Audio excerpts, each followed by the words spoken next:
श्री शिवाय नमस्तुभ्यम, हर हर महादेव, जय महाकाल। कैसे हैं आप सभी लोग? देखिए, आप सभी को पता है कि 30 अप्रैल 2025 के दिन पड़ रही है अक्षय तृतीया का बहुत ही प्यारा सा और विशेष सा दिन। ये विशेष क्यों है? क्योंकि इस दिन जितने भी योग होते हैं, चाहे स्वार्थ सिद्धि योग हो, शिव योग हो, वो सभी योग आज के दिन बनते हैं। अगर किसी भी तरीके का कोई शुभ मुहूर्त ना निकल रहा हो, चाहे वो शादी का हो, नए कार्य को स्टार्ट करने का हो, कुछ भी खरीदने का हो, तो बिना किसी मुहूर्त को देखे हुए आज के दिन किसी भी समय पर आप वो शुभ कार्य कर सकते हैं। इस दिन आपकी जीवन की सारी समस्याएं खत्म होती है, दुर्भाग्य भी सौभाग्य में बदल जाता है, और जो भी कार्य आज के दिन आप स्टार्ट करते हैं वो जीवन भर आपको फल देते हैं, हमेशा शुभ देते हैं। और आज के दिन का सबसे अचूक उपाय जो पूज्य गुरुजी ने बताया, सत्तू का महा उपाय कहां से मिलेगा, कैसे बनाना है, कैसे करना है, सबकी बात आज के इस वीडियो में करेंगे, पूज्य गुरुजी की कथा से सुन करके और समझ करके। पूरे उपायों को बहुत आसान भाषा में आप सभी लोगों को बताऊंगा, परंतु उससे पहले आप सभी से बस एक छोटी सी प्रार्थना है कि जो लोग पहली बार आए हैं, चैनल को सब्सक्राइब जरूर कीजिएगा और वीडियो को लाइक करके देव आदिदेव महादेव का कोई सा भी प्यारा नाम कमेंट बॉक्स में लिखना मत भूलिएगा।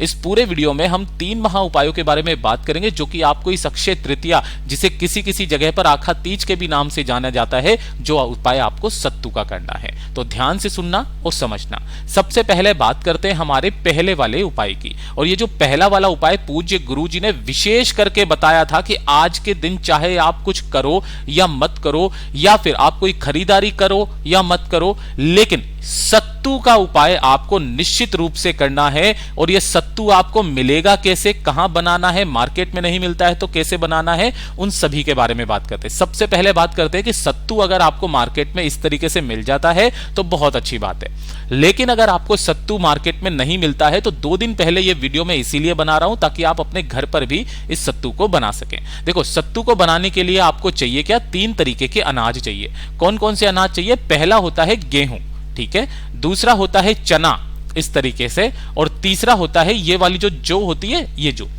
ये तीनों को आपको पानी के अंदर 4 से 5 घंटे तक करना होता है, भिगोना होता है ना, पानी में इस तरीके से जल के अंदर भिगो देना। तीनों को मिला करके थोड़ा थोड़ा सा, चाहे एक एक मुट्ठी आप कर लो, तीनों को भिगो देना। भिगो देने के पश्चात जब ये फूल जाएंगे, और फूल करके, है ना, जब इनके अंदर पानी वानी जब अच्छे से सोख लेंगे ये, तो उस पानी को निकाल करके इन्हें फिर उसके बाद में धूप में सुखाना होता है ना, धूप में सुखा लेना ताकि इनके अंदर का पानी सारा इवोपरेट हो जाए। फिर उसके बाद में किसी भी कढ़ाई के अंदर इसे आपको सेकना होगा, ठीक है। और जब आप कढ़ाई के अंदर सेक लोगे तो ये बिल्कुल रोस्ट हो जाएंगे, और रोस्ट के बाद में इसे आपको पीसना होगा।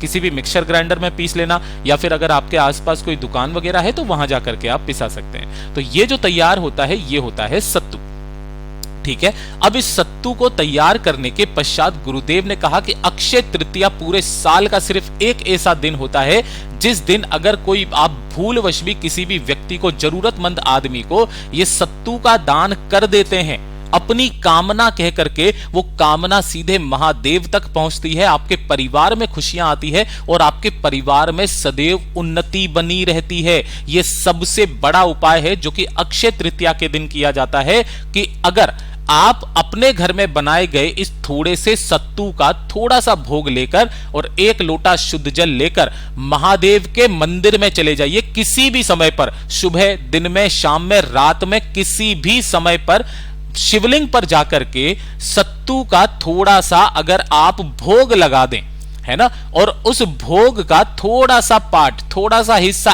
1 कण मात्र भी अगर आप उठा करके लेकर के आ जाएं, और अपने घर के व्यक्तियों का उसका मात्र 1 कण भी अगर आप शिवलिंग पर चढ़े हुए सत्तू का उनके अंदर चला जाए, तो उनकी बड़ी से बड़ी बीमारियां खत्म हो जाती है, उनके जीवन का उद्धार हो जाता है।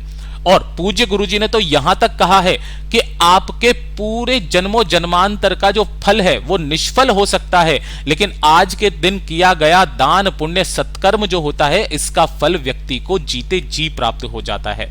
गुरुदेव ने कहा कि चाहे आप उस वाले सत्तू को किसी भी गुड़ के साथ खा लो, नमक के साथ खा लो, शक्कर के साथ खा लो, जैसे भी खाओ, लेकिन सत्तू का दान और शिवलिंग पर चढ़े हुए सत्तू का भोग आपके पूरे परिवार को आज के दिन करना ही करना है, ये चीज ध्यान से सुनिएगा, अंत में आकर के आप 1 लोटा शुद्ध जल शिवलिंग पर जरूर समर्पित करके आना।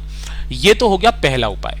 दूसरा उपाय जो पूज्य गुरुजी ने अक्षय तृतीया का ही बताया है और जो आपको करना ही करना है, वो उपाय क्या कहता है कि अगर आपके जो भी कार्य हैं वो निष्फल हो रहे हैं, है ना, निष्फल, भाई इस वाले दिन को अक्षय तृतीया इसीलिए कहा जाता है कि आज के दिन किया गया कोई भी कार्य आपका निष्फल नहीं होता है, बेकार नहीं जाता है, वो जीवन भर आपको फलता है। और अगर आपकी किस्मत आपका साथ नहीं दे रही है, दुर्भाग्य आपका पीछा नहीं छोड़ रहा है, जिस कार्य में आप हाथ डाल रहे हो सफलता नहीं मिल रही है, किसी कार्य को करने के लिए सालों से बरसों से लगे हुए हो लेकिन वो पूरी नहीं हो रही है, कार्य में आपके वृद्धि नहीं हो रही है, कोई आपने बिजनेस चला करके रखा है उन्नति पर नहीं जा रहा है, एक छोटा सा काम जो आपकी ना बड़ी से बड़ी समस्या को दूर करेगा। करना क्या है, आप लोगों को लेना है मात्र इस तरीके से 1 बेलपत्र, ठीक है, जो बहुत इजीली मिल जाएगा। और इस वाले उपाय को गुरुदेव ने कहा किसी भी समय, अक्षय तृतीया के दिन किसी भी समय पर आप इस उपाय को कर सकते हो। मात्र 1 बेलपत्र जो कहीं से भी खंडित कटा फिटा ना हो, इस चीज का ध्यान रखना। दूसरे नंबर पर आपको जो चाहिए होगी वो चाहिए चने की दाल। कितनी चने की दाल चाहिए, तो इस चीज को ध्यान रखना, 7 चने की दाल आपको यहां पर लेनी होगी। कितनी लेनी है, 7 चने की दाल। ये जो गोले में बनाई है ये आधी नहीं है, इसे 1 गिना जाता है, ऐसी 7 चने की दाल आपको लेनी है। इस दिन चने की दाल का जो महत्व होता है ना, स्वर्ण दान के बराबर माना जाता है, इतना अद्भुत दिन होता है ये। तो 1 बेलपत्र, 7 चने की दाल और 1 लोटा शुद्ध जल, इसे लेकर के आपको पहुंचना है भोलेनाथ के मंदिर में, शिवलिंग के पास में, ठीक है ना, किसी भी समय पर आप पहुंच सकते हो। यहां पहुंच करके आपको शिवलिंग के पीछे की तरफ खड़े होना है, जिससे आपका मुख उत्तर दिशा की तरफ में हो जाएगा।